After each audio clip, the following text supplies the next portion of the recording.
इंदौर की कृषि उपज मंडियां, जो कि मध्य प्रदेश में सबसे अधिक राजस्व देने का रिकॉर्ड बनते आ रही है, किंतु कुछ सालों में कई तरह की गड़बड़ियां होने के कारण मंडी के राजस्व में वृद्धि नहीं हो रही थी, जिसके चलते अन्य मंडी प्रभारी को हटाकर मंडी बोर्ड के द्वारा ओपी खेड़े साहब को मंडी सचिव बनाया गया है। उसके बाद तीनों मंडियों में बहुत सारे परिवर्तन देखने को मिल रहे हैं।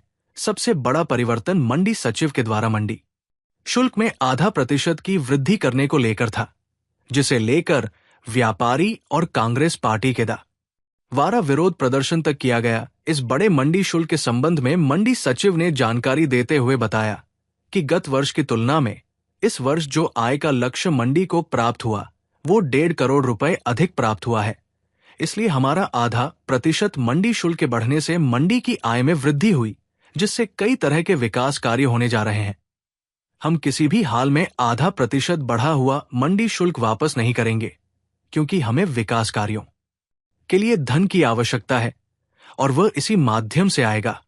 देखिए, हमें लक्ष्य मिला है 118 करोड़ का साल भर का, और चूंकि मंडी शुल्क में वृद्धि जो 50 पैसे की हुई है वो मिड जून से हुई है। उसके इफेक्ट जुलाई में देखने को मिल रहे हैं हमको। तो जुलाई में हम लोग 85% प्लस हुए हैं, मतलब हम 1.5% को भी जोड़ लें, उसके ऊपर भी हम 2 करोड़ हमने अतिरिक्त मंडी शुल्क मिला है। और हमारी चूंकि 13 माह से मंडी माइनस में चल रही थी, उसको कहीं जाकर हम लोग मई से प्लस करने में सफलता मिली है और हम निरंतर वृद्धि की ओर जा रहे हैं। और हमें पूरी उम्मीद है कि हम लक्ष्य के अनुरूप हम जो इस मंडी को जो है गौरवान्वित करने का काम करेंगे। सर, ये % बढ़ाने की वजह क्या थी? क्यों बढ़ाना ये करा, और उसका विरोध व्यापारियों के द्वारा भी किया गया और कांग्रेस पार्टी के द्वारा भी किया? देखिए, 50 पैसे इसलिए बढ़ाना जरूरी था कि चूंकि 1% में हमारे जो स्लेब होता है उस हिसाब से मंडी शुल्क बहुत ज्यादा मंडी को बच नहीं रहा था। तो चूंकि कृषकों के लिए उनके लिए सुविधाओं का डेवलपमेंट करने का काम भी मंडी बोर्ड का, मंडी समिति का है। तो शासन की यही मंशा थी कि किसानों के लिए और अच्छी व्यवस्थाएं डेवलप की जाए, तो उसके लिए फंड की जरूरत रहती है। तो उस हिसाब से जो है अन्य व्यवस्थाओं को सुदृढ़ करने के लिए 50 पैसे जो है वृद्धि की गई है उसमें। कुछ राजनीतिक पार्टी के द्वारा विरोध भी किया गया, व्यापारियों के द्वारा भी विरोध किया गया है।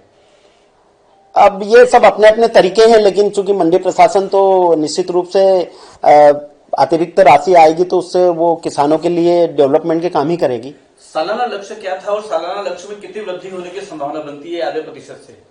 देखिए, हमें जो लक्ष्य मिला है 118 करोड़ का, वो हमारा 50 प्रतिशत से भी अधिक का है। मतलब वो लक्ष्य तो हमारा हम क्रॉस कर ही लेंगे आसानी से, लेकिन जो हमारे एमडी सर ने हमें लक्ष्य दिए है वो भी अच्छे तरीके से सोच समझ के दिए हैं कि हम और अच्छा काम करें और अच्छी मेहनत करें। तो हम तो उससे भी अधिक करने का प्रयास कर रहे हैं। क्या लगता है कि साल के अंत में, वित्तीय वर्ष के अंत में कहां तक पहुंचेगा ये लक्ष्य? देखिए, हम तो ये सोच रहे हैं कि हम कोई रिकॉर्ड ब्रेक करें गत वर्षों का। अब जितनी सफलता मिल जाए। एक अनुमान है कि हम 100 करोड़ के ऊपर या 118 करोड़ के आसपास पहुंच जाएंगे। इतनी संभावना है जी। गत वर्ष कितना आया था राजस्व? गत वर्ष मात्र 50 करोड़ 56 लाख रुपए के लगभग था। तो जस्ट डबल है इस बार? हाँ, डबल से भी अधिक है जी। और वो क्योंकि गत वर्ष थोड़ा सा भावों में कमी भी थी जी। इस बार हम उम्मीद कर रहे हैं कि भाव अच्छे रहेंगे, तो हम 118 करोड़ भी, जैसा हमारे माननीय एमडी सर की मंशा है कि हम इसको रिकॉर्ड ब्रेक करें, तो शायद हम वो कर पाए। जैसे भावांतर और ये तमाम सारी योजना चली थी, क्या उस योजना की वजह से भी राजस्व में वृद्धि हुई है? नहीं, भावांतर तो बहुत अच्छी योजना है मध्य प्रदेश शासन की, और इस योजना को तो पूरे देश में जो है सराहा गया। तो भावांतर तो बहुत अच्छी है, और भावांतर की वजह से ये भी हुआ कि हमारे यहाँ किसान अधिक संख्या में आए विक्रय करने, क्योंकि उन्हें अतिरिक्त राशि मिल रही थी। तो क्या उससे भी राजस्व बढ़ा है? बिल्कुल, निश्चित रूप से बढ़ा। आपका नाम और पद? ओपी खेड़े, इंदौर मंडी सचिव।